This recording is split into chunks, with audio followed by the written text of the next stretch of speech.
夏朝真的存在吗？我们为什么称自己为华夏儿女？某些国家用尽各种手段，极力否定我国的这段历史，又是为了什么？本期就让我通过图表和视频结合的形式，带你一口气看懂辉煌的夏朝历史。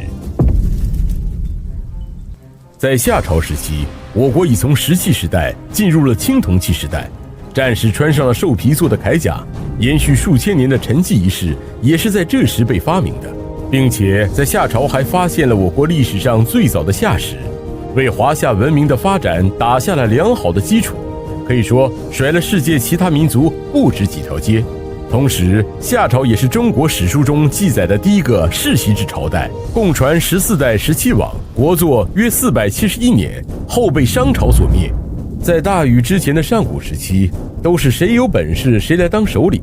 但到了夏朝就被起变成了世袭制。那这是怎么回事呢？咱们还得从头说起。在三皇五帝时期，华夏部落采取的是禅让制，谁有能力谁就可以当首领。相传禹是黄帝轩辕氏的第6代玄孙，因治理黄河水患有功，受舜禅让帝位，这才成为了夏朝的第一任老大，共在位46年，定都于阳城。禹病逝之后，按照禅让制的传统，本欲将帝位禅让给一同治水的伯益，可禹的儿子启并不认账，这老大总不能都让你们这些会治水的给当了吧？于是启仗着手中握有兵权，通过武力击败了伯益，继承了帝位。之后又击败了强大的有扈氏，消除了华夏族内的反对势力，这才最终将禅让制改为了世袭制，建立了中国历史上的第一个奴隶制国家。在位29年后去世。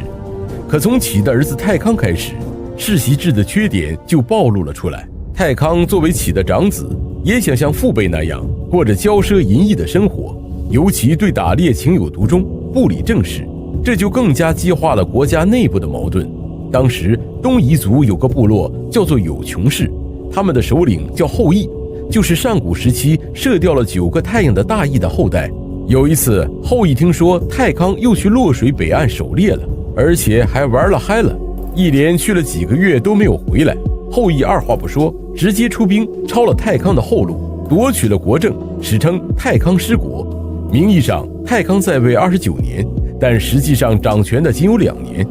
后羿在废黜了太康之后，拥立了他的弟弟仲康，成为了夏的第4任老大。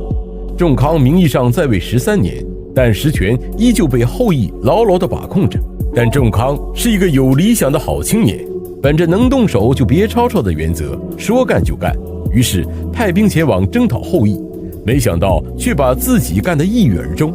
接下来轮到他的儿子象继位，正所谓父在子还，象在位还了28年的负债，朝政依旧由后羿把控，趁你病自然有人要你命。后羿的家臣韩卓趁其不备反叛夺权，象最终在韩卓破城时自尽。后羿和韩卓所处的时期，我们称之为吴王时期。韩卓把控大权长达32年，可令他没想到的是，象在自刎之前竟然留下来了一个遗腹子，名为少康。少康想要重振祖先雄风，在同姓部落的帮助下，与旧臣合力灭了韩卓，恢复了夏王朝的统治，迁都于原，在位22年，史称少康中兴。在少康之后的100年里，夏朝一共轮换了4任老大，分别是夏祝、夏怀、夏芒和夏谢。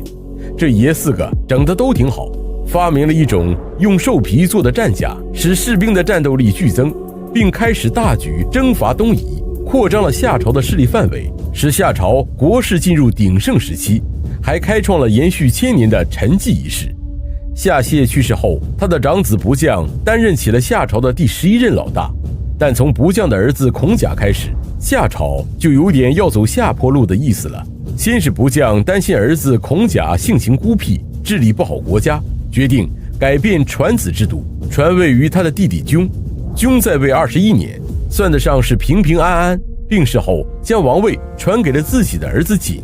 瑾在位时，夏朝开始衰落，一个叫商的集团开始崛起。瑾舒舒服服地享了20年福祉后，将自己留下的烂摊子又扔给了不将的儿子孔甲。孔甲接过这个早就应该属于自己的王位后，变得更加变本加厉，肆意淫乱，胡作非为，妥妥的一个昏君形象。在位31年，致使各部落首领纷纷叛离，夏朝逐渐走向崩溃。孔甲死后，他的儿子高和孙子发先后继承王位，可夏朝大势已去，各路诸侯均已不来朝贡，矛盾日益尖锐。等到夏朝的最后一任老大夏桀掌权的时候，更是成为了历史上有名的暴君。他无休止地征调劳役，为其修建宫殿，百姓苦不堪言。在位52年后，被商汤在鸣条之战中击败，结束了夏朝近500年的统治。夏桀最终也在被放逐的过程中饿死。如果否定了夏朝这段辉煌的历史，我们的信史将只有3700年，这对中华文化将是毁灭性的打击。喜欢的小伙伴请点赞加关注，下期带你一口气看完商朝史。